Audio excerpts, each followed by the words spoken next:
జమ్మూ కాశ్మీర్ పహల్గామ్ ఉగ్రదాడికి ప్రతీకారంగా పాక్లోని ఉగ్రస్థావరాలపై ఇండియన్ ఆర్మీ ఆపరేషన్ సింధూర్ పేరుతో దాడులు చేసింది. అయితే దీనికి సంబంధించిన పలు వీడియోలను ఇప్పటికే భారత సైన్యం షేర్ చేసింది.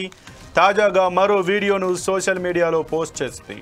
వీడియోలో పాక్లోని ఉగ్రస్థావరాలపై ఖచ్చితత్వంతో దాడులు చేయడానికి భారత సైన్యం ఎలా ప్రణాళికలు రచించింది, సైనికులకు ఏ విధంగా శిక్షణనిచ్చి దాడులను అమలు చేసిందనే విషయాన్ని ప్లాన్డ్, ట్రైన్డ్, ఎగ్జిక్యూటెడ్ కోడ్తో ఆర్మీ వెస్టర్న్ కమాండ్ అధికారులు పంచుకున్నారు. ఇది ప్రతీకార చర్య కాదు, బాధిత కుటుంబాలకు సైన్యం న్యాయం, ఉగ్రవాదులను పోషిస్తున్న పాక్కు తగిన గుణపాఠం అంటూ సైనికులు చెబుతున్న వీడియో ఇప్పుడు సోషల్ మీడియాలో చక్కర్లు కొడుతోంది.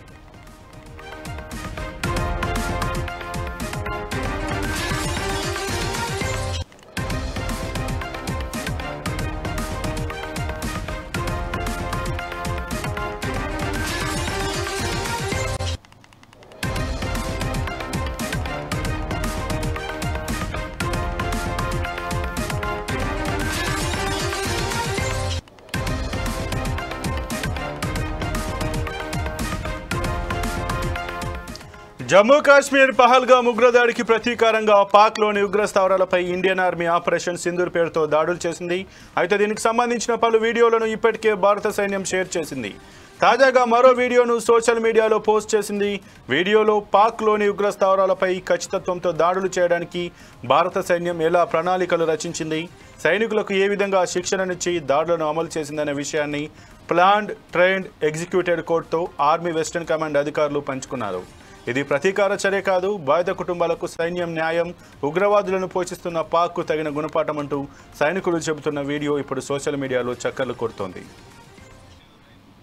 ఇక ఈ అంశం సంబంధించి మరింత సమాచారం మా ఇన్పుట్ ఎడిటర్ శ్రీనివాస్ అందిస్తారు. శ్రీనివాస్, చెప్పండి, ఏదైతే ఆపరేషన్ సింధూర్కు సంబంధించి అలాగే పాక్ భారత్ యుద్ధ సమయంలో కూడా భారత్ ఏ విధంగా పాక్లోని ఉగ్ర స్థావరాలపై ఎయిర్ బేస్లపై దాడి చేస్తుందో దానికి సంబంధించి పలు వీడియోలను కూడా విడుదల చేశారు. ఇప్పుడు కూడా ఒక వీడియోని అయితే విడుదల చేసినట్టుగా తెలుస్తుంది. దీని గురించి మీ దగ్గర ఉన్నటువంటి పూర్తి సమాచారం ఏంటి?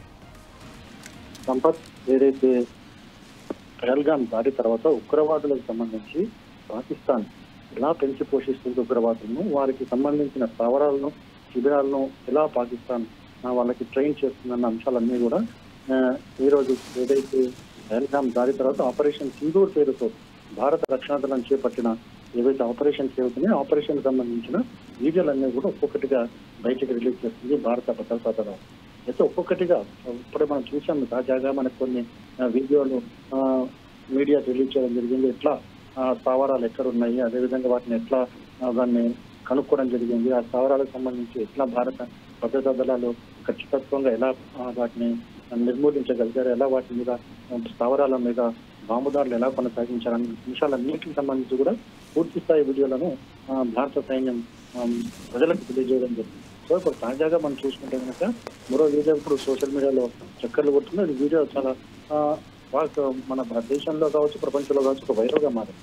ఎందుకంటే ఇట్లా ఖచ్చితత్వంతో ఉగ్ర స్థావరాలను టార్గెట్ చేసుకుంటూ పూర్తి స్థాయిలో ఖచ్చితత్వంగా ఇది ఉగ్ర శిబిరము ఇది అని పూర్తిగా నమ్మిన తర్వాత దానికి సంబంధించి ఎట్లా దాడులు చేశారు, కేవలం ఉగ్ర శిబిరాలనే దాడులు చేశారు తప్ప ఎక్కడ పక్కనున్న ప్రజల మీద కావచ్చు, లేకపోతే ఇతర కోణాల మీద కావచ్చు, ఎక్కడ కూడా దాడులు చేయలేదు. అదేవిధంగా ఏ విధమైన ఆస్తి నష్టం జరగడం కేవలం ఉగ్రవాద శిబిరాల మధ్య టార్గెట్ చేసుకుంటూ భారత్ దాడులు చేయగలిగింది. సో ఈ దాడులన్నిటికీ సంబంధించిన ఒక వీడియోని కూడా రిలీజ్ చేశారు. దీన్ని ఇప్పుడు సోషల్ మీడియాలో ఫుల్ వైరల్ అయింది. అంటే ఎట్లా పాకిస్తాన్ ఉగ్రవాదులను పెంచి పోషిస్తుంది, వాళ్ళని ఎట్లా మనము అంతమొందించాలన్న దానికి సంబంధించి ఒక ప్లాన్ చేయడం జరిగింది. ఆ ప్లాన్ ఎట్లా ట్రైనింగ్ శిక్షణ ఇచ్చి దాన్ని ఎలా అమలు చేయగలరు సార్ అంటే ప్రణాళిక రచించడము, అదేవిధంగా దాని శిక్షణ ఇవ్వడము, అదేవిధంగా దాన్ని అమలు పరచడం, ఈ మూడు అంశాలు ఎలా చేయగలిగింది భారత్ అన్న అంశాలన్నింటి మీద కూడా ఇప్పుడు ఒక వీడియో రిలీజ్ చేయడం జరిగింది. ఆ వీడియో అంతా కూడా ఇప్పుడు సోషల్ మీడియాలో వైరల్ అవుతుంది.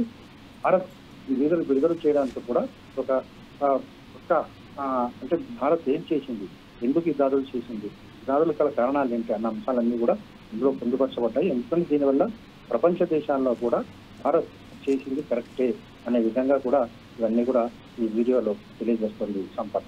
అయితే శ్రీనివాస్, ఇప్పుడు ఏదైతే ఇండియన్ ఆర్మీ ఈ ఈ యుద్ధానికి సంబంధించి కావచ్చు, ఈ ఆపరేషన్ సింధూర్కి సంబంధించినటువంటి వీడియోలు ఏవైతే పోస్ట్ చేస్తుందో, వీటిని మా భారత సైన్యం ఏ రకంగా ఎంత పటిష్టంగా ఉంది, ఆ శత్రువులు ఎవరు వచ్చినా ఏ రకంగా ఎదుర్కోగలరు, మా దగ్గర ఎంత అడ్వాన్స్డ్ టెక్నాలజీ ఉంది అనేది భారత్ యొక్క శక్తిని చాటి చెప్పే విధంగా, ప్రపంచ దేశాలకు శక్తిని చూపించే విధంగా, ముఖ్యంగా పాక్ మళ్ళీ ఇంకొకసారి భారత్ తెరువు రాకుండా ఈ రకమైనటువంటి వీడియోలను విడుదల చేసి వారి యొక్క ఆత్మస్థైర్యాన్ని దెబ్బతీసేటువంటి ప్రయత్నం చేస్తుందని మనం భావించవచ్చా? ఇప్పటికే పాక్ సైనికులకైతే ఆత్మస్థైర్యం పూర్తిగా దెబ్బతింది. అసలు ఆత్మస్థైర్యమే కోల్పోయే పరిస్థితి. ఎందుకంటే భారత్ చేసిన దాడులు ఏవైతున్నాయి అవి ఆషామాషి దాడులు కాదు, పక్కాగా ప్లాన్ ప్రకారము దాన్ని ఎగ్జిక్యూట్ చేయబడ్డది. పక్కా ప్రణాళిక ప్రకారం ఏదైతే ఉగ్రవాద శిబిరాలని మాత్రమే మట్టుపెట్టడం జరిగింది. కానీ ఎప్పుడైతే పాకిస్తాన్ సైన్యము మన ఇండియన్ రక్షణ వ్యవస్థ మీద మిసైల్స్ పెట్టిందో అప్పుడు తెలుసుకున్న భారత సైన్యం వెంటనే పాకిస్తాన్ సంబంధించిన రక్షణ వ్యవస్థ మీద దాడులు చేసింది. ఏవైతే వాయు మార్గాలు ఏవైతే ఉంటాయో, ఎయిర్ బేస్లు ఏవైతే ఉంటాయో వాటన్నిటిని కూడా నేలమట్టం చేయడం జరిగింది. అసలు బ్రహ్మోస్ క్షిపణితోనే అసలు అణుస్థావరాలు ఎక్కడున్నాయో వాటి మీద కూడా బ్రహ్మోస్తోనే అక్కడ రుచి చూపించడం జరిగింది. సో ఇవన్నీ చూసిన తర్వాత పాకిస్తాన్ ఇంకోసారి భారత్ వైపు కన్నెత్తి చూడాలంటే కూడా గజగజ వణికిపోయే పరిస్థితి ఇప్పుడు పాకిస్తాన్కు ఉంది.